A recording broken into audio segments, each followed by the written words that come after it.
मोगड़ी।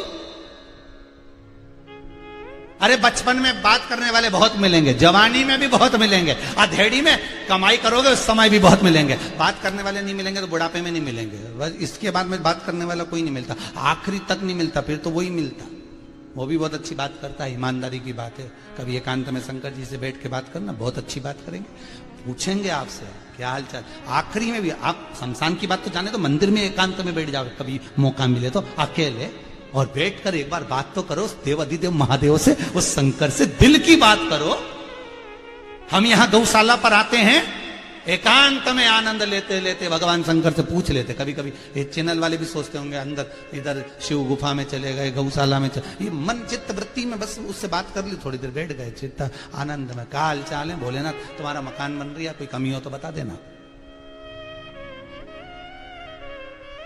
सारी सूचना देते हैं। सोमानी जी बोले हैं, आए हैं, कथा का आनंद दिला रहे हैं, तुम देख लेना, हो मकान बना रहे।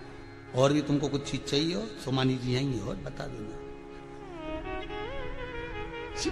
शंकर ओ घड़ी एक एक उससे कुछ मत छुपा, दिल की सब कह दो, सब कह दो।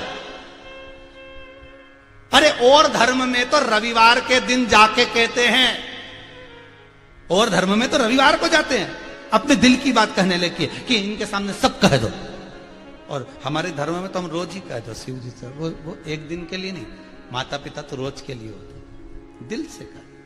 और भगवान ने तारकाक्ष, विदुम माली और कमलाक्ष की तीनों के प्राणों को हर लिया। शिव जी बड़े नंदी का रूप रख कर आए थे, उनका शीश कमलाक्षकी ने काटा, नेपाल में जाकर गिरा, पशुपति नाथ बन गए भगवान। भगवान शिव पशुपति नाथ बन, पशुपति नाथ शंकर बनकर विराजित हो गए। आनंद हो गया, केदारेश्वर के रूप में शिव का आदर धड़ हो गया। तीनों राक्षसों का संहार कर दिया मेरे देवाधिदेव महादेव ने। आनंद में अलमस्त होकर शिव बैठे, शंकर बैठे। फिर निवेदन, शिव जहां एकांत में हो, शंकर जहां अकेला हो, वहां थोड़ी देर बैठना। अभी तो ये कुबेरेश्वर धाम में किसी को आने की अनुमति नहीं, कोरोना महामारी के कारण, लॉकडाउन के कारण। जब बाबा कृपा कर दे, ये कोरोना महामारी समाप्त हो जाए, लॉकडाउन हट जाए, उसके बाद, और अभी तो बाबा बैठे ही नहीं है, जब बैठे एकांत में तब आपको मौका मिले, और अंदर जाकर जब बाबा के मंदिर में आप एकांत में कुछ क्षण बैठो, कुछ क्षण जब बैठोगे तो आपकी दिल की बात आप बाबा से कह सकोगे। बाहर की कोई चीज आपको दिखेगी ही नहीं। मां ये कुबेरेश्वर जो मंदिर बन रहा है, इसमें बाहर का कुछ नहीं दिखेगा। आप अंदर एक बार चले गए ना, तो उसमें ना तो खिड़की है ना झरोका है। बस एक बार अंदर जाके बैठ गए तो बस भोलेनाथ है तुम हो, पार्वती जी है, गणेश जी है, कार्तिक है, नंदीश्वर है, तुम हो। और अपने दिल की बात सब कह दे, बाबा से सब निवेदन कर, कोई उस बीच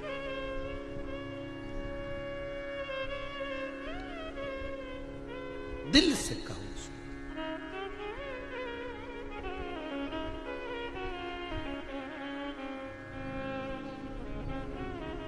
लगन तुमसे लगा बैठे जो होगा देखा जाएगा, तुम्हें अपना बना बैठे जो होगा देखा जाएगा। शिव ओघड़ी, दानी, दातार, शंभो, त्रिलोकी का नाथ विराजमान। समय आया, तारकाक्ष, विदुम माली, कमलाक्ष की सब समाप्त हो गए। शिव भगवान भोलेनाथ आनंद में विराजमान थे। समय आता है आगे, देवता और राक्षसों ने मिलकर मंथन किया, और उस मंथन में अमृत जो निकला, उस अमृत को देवता सब बांट रहे हैं। भगवान मोहिनी स्वरूप धारण कर आए, इसीलिए आज की एकादशी है मोहिनी एकादशी। भगवान मोहिनी स्वरूप धारण कर कर जैसे अमृत को कलश को लेकर आए थे और देवताओं को बांटा गया था, उसी में जाकर राहु बैठ गया था। अमृत तो चले गया था, ऐसा नहीं कि अमृत नहीं गया, गया।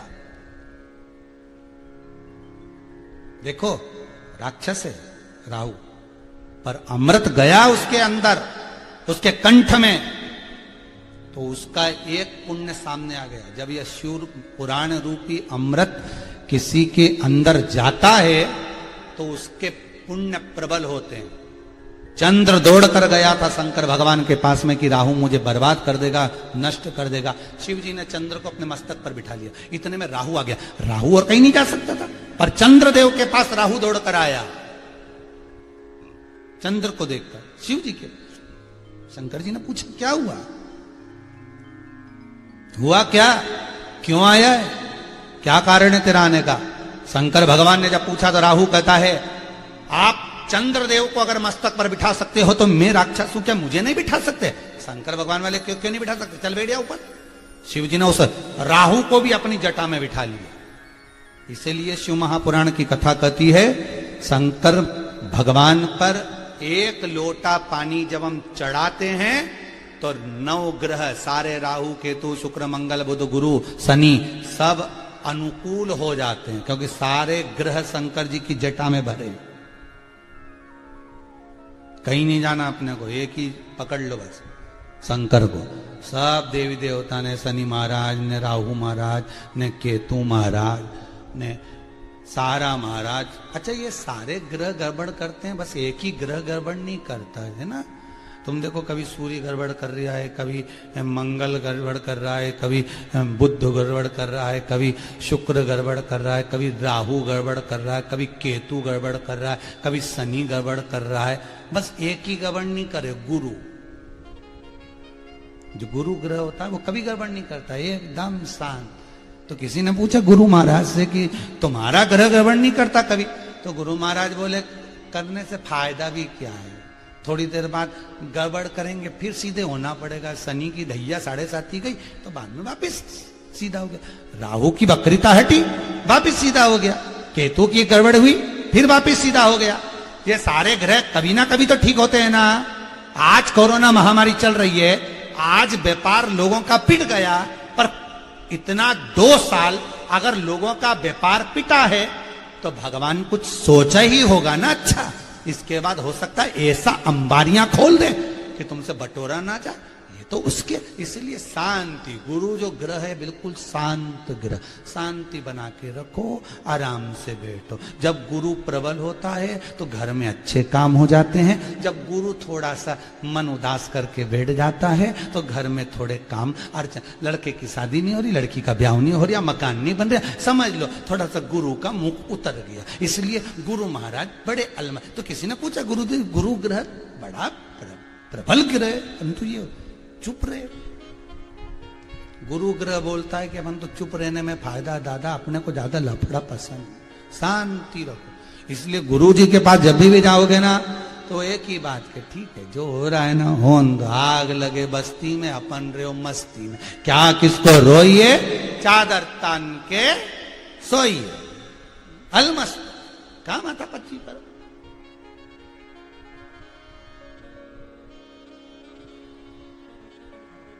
क्या मतलब उससे, शांति बस। अब राहु बैठ गया, शिव जी राहु को भी अपनी जटा में बिठाए, शंकर राहु को भी अपनी जटा में बिठाए। ऐसा नहीं कि देवता अगर शिव जी की आराधना कर रहे हैं तो राक्षस भी शिव की आराधना कर, राक्षस।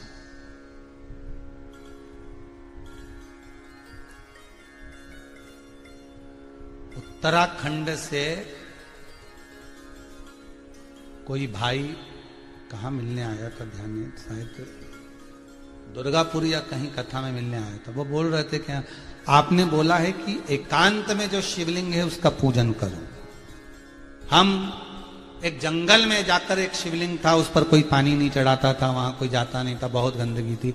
हम वहां जाकर सफाई कर कर पूजन करने लगे।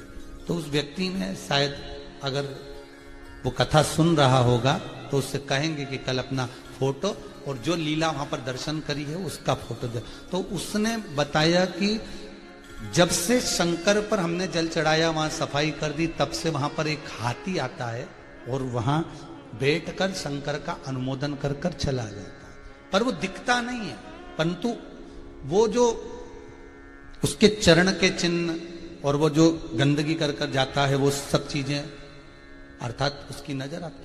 तो मैं कहूंगा अगर वो कथा, दुर्गापुर आए थे वो कथा में, तो अगर वो कभी अपना फोटो जरूर। अपन कहते हैं कि मनुष्य भगवान का भजन कर रहा है, पर शिव महापुराण की कथा कहती है शंकर का अनुमोदन केवल देवता नहीं, शंकर का अनुमोदन केवल मानव नहीं, शंकर का अनुमोदन तो पशु और पक्षी भी करते हैं, पशु और पक्षी भी करते हैं।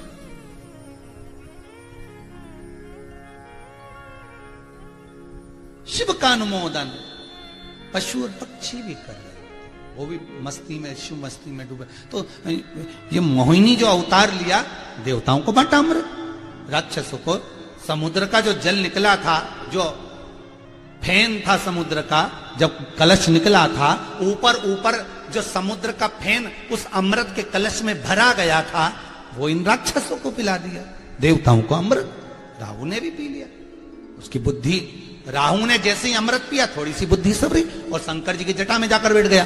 शिव महापुराण की कथा कहती है, एक बार भी अगर आप शंकर की कथा को सुन रहे हो, भगवान का भजन कर रहे हो, शंकर का अनुमोदन कर रहे हो, शिव महापुराण की कथा के रसतत्व में डूबे हुए हो, तो यह पक्का है कि आप शंकर की जटा में जरूर जाकर बैठोगे, अर्थात शिव आपको स्वीकार जरूर करेगा। शंकर स्वीकार कर ले।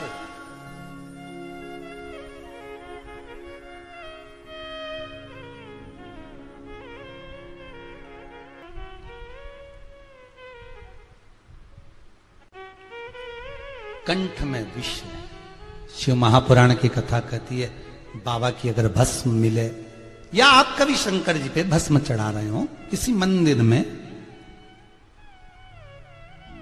शिव जी का अभिषेक के बाद भस्म स्नान अगर आदि करा रहे हैं, वो भस्म अगर मिल जाए तो वो कंठ पर लगे। क्यों? उसका कारण है, कहते हैं मान लो कोई चीज हमने भोजन में ग्रहण करी, कोई चीज हमने पाई और वो शरीर में जाकर विष बना रही है, या उससे कोई बड़ा रोग उत्पन्न हो रहा है, कैंसर जैसी बीमारी भी अगर उत्पन्न हो रही है, या ट्यूमर या कोई अन्य किडनी विडनी कुछ गड़बड़ हो रही है, तो कहते हैं शंकर की भस्म कंठ पर लगा ली जाती है। जो मुख में राल बनती है, शंकर की भस्म लगा हुआ कंठ जब राल बनाता है मुख के अंदर, जो थूक बनता है राल बनती है, जो जल बनता है इन जिह्वा के द्वारा, वो जल दिन रात जब हृदय के अंदर, शरीर के अंदर जाता है, तो वो औषधि बना देता है, जिससे कोई बड़ी बीमारी नहीं होती, बीमारी कट जाती है, बीमारी समाप्त हो जाती है। हो गई बड़ी बीमारी तो आप भस्म लगाओ, कंठ पर भस्म लगाना चालू करो और फिर जांच कराओ, फिर चेकअप करवाओ, फिर भले आपकी रिपोर्ट कहीं पर भी जाए, पर कंठ पर भस्म लगाओ। कंठ पर भस्म। एक बेटी ने प्रश्न करा है कहीं मंडी दीपादिक से, तो उसने कहा है गुरुजी गले में कुछ प्रॉब्लम हो रही है, कहीं कुछ गांठ हो रही है कहीं, तो मेरा निवेदन रहेगा कुछ दिन बाबा की भस्म बुलवा ले, महाकाल राजा की, काशी विश्वनाथ की भस्म बुलवा, और उस भस्म को आप जल में चाहो तो गीला कर लो, चाहो तो गंगा जल अगर हो तुम्हारे घर में तो उसमें गीला कर कर बाबा की भस्म को हथेली पर लेकर उसको कंठ पर जहां प्रॉब्लम जहां, तो वहां त्रिपुंड बना ले कि मेरा शंकर मेरे कंठ पर बैठा है, अब औषधि वो देगा। अब औषधि वो देगा।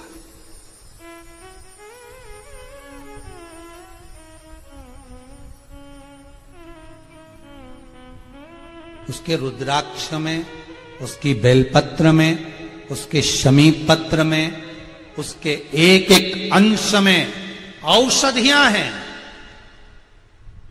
औषधि उसके अंश में, एक एक अंश। भस्म लगा और शंकर नीलकंठधारी बन गए। नीलकंठधारी बने, विष पी लिया तो शिवजी के पास में विष आया, देवताओं के पास अमृत आया। अमृत और विष आने का कारण उसका भी एक प्रभाव है। अमृत देवताओं के हिस्से में आ गया, विष जगत का पिता है शंकर, जगत का बाप है मेरा शिव। और जगत का जो पिता होता है, जगत का जो बाप होता है, घर का जो बड़ा होता है, घर का जो भयो होता है, विष उसी के हिस्से में आता है, ठंडा उसी के हिस्से में। घर की ठंडी रोटी कौन खाती है? घर की मां। उनको मालूम है बहू खाएगी नहीं, अपने पति को देगी नहीं, मैं अपने पति को दूंगी नहीं, रोटी बाद में फेंकी जाएगी, उससे अच्छा है कि ठंडी रोटी मैं ही खा लूं। घर की मां ठंडा वही खाता, ठंडा वही पाता, ठंडा वही पाता, विष उसी के हिस्से में आता। और आन दो, पार्वती जी कहती आप विष पी रहे हो, देवता अमृत पी रहे। आपने एक बार अपने मुख से नहीं कहा कि अमृत मुझे दो। शंकर जी बोले उनको अमृत पी लेने दे, और अमृत पीने के बाद भी अमर नहीं हो पाएंगे। शंकर कहते हैं कभी कभी अमृत भी काम नहीं करता। शंकर जी कहते कभी कभी विष भी काम कर जाता है। विष भी, शिव कथा कहती है गुरु के हाथ की पड़ी हुई छड़ी, डंडा, थप्पड़ और वाणी विष जैसी होती है पर अमृत जैसा काम कर जाती है। छड़ी पड़े छमछम और विद्या आए, तो ये अमृत का काम कर जाती है, ये अमृत तुल्य हो जाती है, ये अमृत के भाव को प्रकट कर देती है। तो फिर क्यों ना शिव कह रहे हैं मेरे कंठ में जो विष भरा है ये अमृत तत्व है, ये कोई साधारण नहीं। ये देवता अमृत पिए तो हमारे भाग्य में जो मिला होगा हम वो पिएंगे, और पिएंगे तो उसका सुख ही दूसरा होगा, उसका सुख दूसरा होगा।